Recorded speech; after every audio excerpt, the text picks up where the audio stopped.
अस्सलाम वालेकुम स्टूडेंट। उम्मीद है कि आप लोग खैरियत से होंगे। I am Salman Hasan, welcome to my YouTube channel perfect solution. बेटा आप लोगों को पता है कि एमसीक्यूज की सीरीज करा रहा हूँ, पास पेपर के एमसीक्यूज। तो लिहाजा इस वीडियो के अंदर चैप्टर नंबर 5 यानी कि एप्लीकेशन ऑफ डिफरेंशियल कराऊंगा, सेकंड ईयर का चैप्टर जो है, ठीक है। इसके एमसीक्यूज कराऊंगा पास पेपर के। आपको पता है कि ये पार्ट नंबर 1 है, ठीक है। तो इसके अंदर मैं क्या चीजें कराऊंगा, जो चैप्टर नंबर 1 के अंदर जो इंपॉर्टेंट फॉर्मूले और कॉन्सेप्ट हैं जो आपके एमसीक्यूज में आए हुए हैं पास पेपर के अंदर, वो समझाऊंगा इस वीडियो के अंदर। और इंशाल्लाह अगली वीडियो के अंदर आपको मैं पार्ट नंबर 2 या पार्ट नंबर 3 जो बन जाते हैं उसके अंदर फिर पास पेपर के एमसीक्यूज कराऊंगा, ठीक है जी। तो अभी ये पार्ट नंबर 1 है, इसके अंदर हम लोग स्टार्ट करते हैं फार्मूले। बेटा सबसे पहला फार्मूला जो आपको पता होना चाहिए वो ये है कि अगर आपको एक इक्वेशन दे दीजिए, मिसाल के तौर पर y is equal to x square plus x, एक इक्वेशन दे दी गई। मैंने बोला कि बेटा मुझे इस इक्वेशन की क्या मालूम करके दो, स्लोप मालूम करके दो, ठीक है। स्लोप बोलते हैं हम m को। तो लिहाजा सिंपल आपने इसके ऊपर डेरिवेटिव ले लेना है, ठीक है। तो डेरिवेटिव ले लें, डी वाई ओवर इधर लग जाएगा और डी ओवर डी एक्स इधर लग जाएगा। इसी तरीके से डेरिवेटिव जब इसके ऊपर आएगा डी ओवर डी इधर आ जाएगा और ये एक्स स्क्वायर प्लस एक्स आ जाएगा, सिंपल। अब डेरिवेटिव इसके पास भी जाएगा, डेरिवेटिव इसके पास भी जाएगा। डेरिवेटिव का बेसिक रूल क्या है, पावर जो ऊपर होती है उसको मल्टीप्लीकेशन में लेके आ जाओ, उस पावर में से एक कम कर दो। तो 2 में से एक कम कर दिया, मेरे पास 1 बचा। 1 लिखूं या ना लिखूं मेरी मर्जी, सिंपल।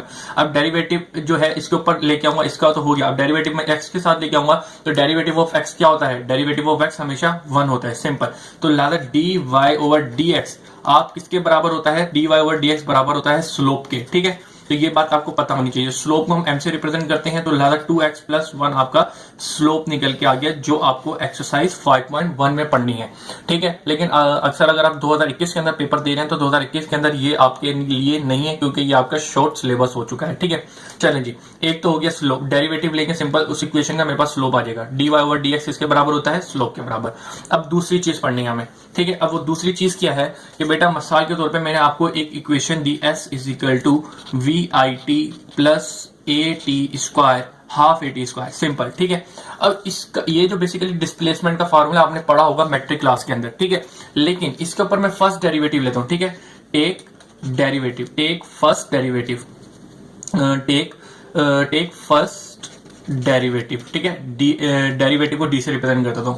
तो डेरिवेटिव लेने का तरीका, अच्छा, विद रिस्पेक्ट टू टी लिख देगा, क्यों, क्योंकि यहाँ पे मेन जो चीज है वो टी है। टाइम चेंज होगा तो आपका कुछ काम होगा, वरना कुछ भी नहीं होगा, ठीक है। तो लिहाजा यहाँ पे आपने क्या करना है, S upon D over d T इधर ले लिया, ठीक है। और ये आपके पास किसके बाद निकल के आ जाएगा, d s over d t, यानी कि rate of change of displacement. तो rate of change of displacement किसके बराबर होता है, वेलोसिटी के बराबर होता है। सबसे पहली बात ये आपको याद होनी चाहिए, ठीक है। फिर अगेन इसके ऊपर डेरिवेटिव लेंगे, ठीक है। अगेन टेक डेरिवेटिव, ठीक है। Again take derivative with respect to t. Again जब मैं इसके ऊपर डेरिवेटिव लूंगा तो ये कुछ इस तरीके का बन जाएगा, D square upon S D T square, ठीक है। आपको पता है सेकंड डेरिवेटिव को हम इस तरीके से लिखते हैं। तो ये सेकंड डेरिवेटिव जो है वेलोसिटी के बराबर जो सेकंड डेरिवेटिव है वो एक्सेलरेशन के बराबर हो जाएगा, सिंपल। बेटा आपको बस इतनी बात याद होनी चाहिए कि s की एक वेलोसिटी की इक्वेशन है, इसके ऊपर मैंने फर्स्ट टाइम डेरिवेटिव लिया तो इसको हम बोल दूंगा वेलोसिटी। अब इसके ऊपर दोबारा मैंने डेरिवेटिव लेंगे, सेकंड टाइम डेरिवेटिव ले, ये एक्सेलरेशन का फार्मूला हो गया।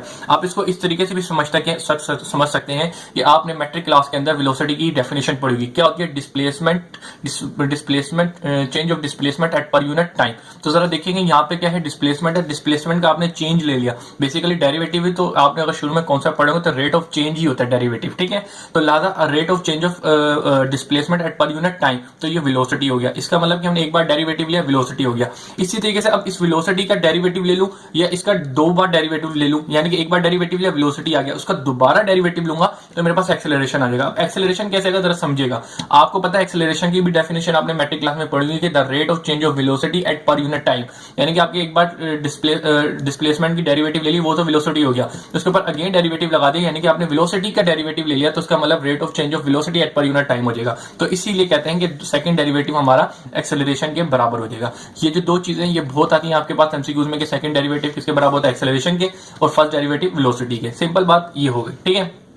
अब इसके बाद एक जो दूसरी चीज है जो आपको पता होनी चाहिए वो है एक जो है इंपॉर्टेंट टॉपिक है, उसको मैं बता देता हूँ यहाँ पे। सबसे पहली चीज थी स्लोप का, और दूसरा क्या था, एस था, उसके ऊपर फर्स्ट डेरिवेटिव लिया वेलोसिटी, सेकंड डेरिवेटिव लिया एक्सेलरेशन।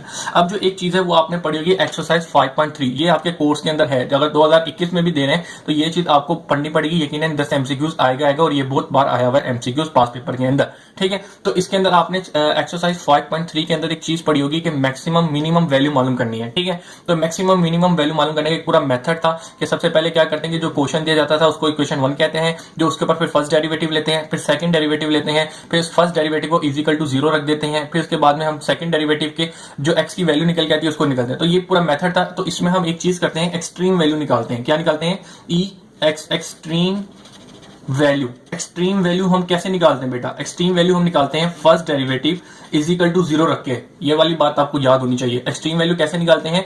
एफ डैश, यानी कि जो क्वेश्चन दिया गया होगा उसको फर्स्ट उसका डेरिवेटिव लिया और इज इक्वल टू 0 रख दिया, और वहां से यकीनन हम एक्स की वैल्यू निकाल लेंगे। तो लिहाजा आपको ये बात याद होनी चाहिए कि एक्सट्रीम वैल्यू क्या होती है, ये एक्स की जो वैल्यू होती है उसको एक्सट्रीम वैल्यू कहते हैं। तो लिहाजा एक्सट्रीम वैल्यू कैसे निकलती है? एफ डैश, यानी कि first derivative is equal to 0 put कर देंगे तो वहां से हमारे पास एक्सट्रीम वैल्यू निकल के आ जाती है। फर्स्ट चीज ये हो गई। और दूसरी चीज ये होती है कि हमने पता करना होता है कि जो हमारे पास फंक्शन है वो मैक्सिमम है या मिनिमम है। तो लिहाजा उसके लिए हम क्या करते हैं? डबल डैश, ठीक है। डबल डैश यानी कि डबल डेरिवेटिव जो होता है, अगर 0 से मेरे पास क्या आ जाए, 0 से छोटा आ जाए, ठीक है, यानी कि जो डेरिवेटिव है 0 से छोटा आ जाए, तो इसको बोलूंगा ये कौन सा फंक्शन है? मैक्सिमम फंक्शन है। मैक्सिमम पूरा लिख देता हूं, ठीक है, ये मैक्सिमम फंक्शन है। ये बात आपको याद होनी चाहिए। क्या?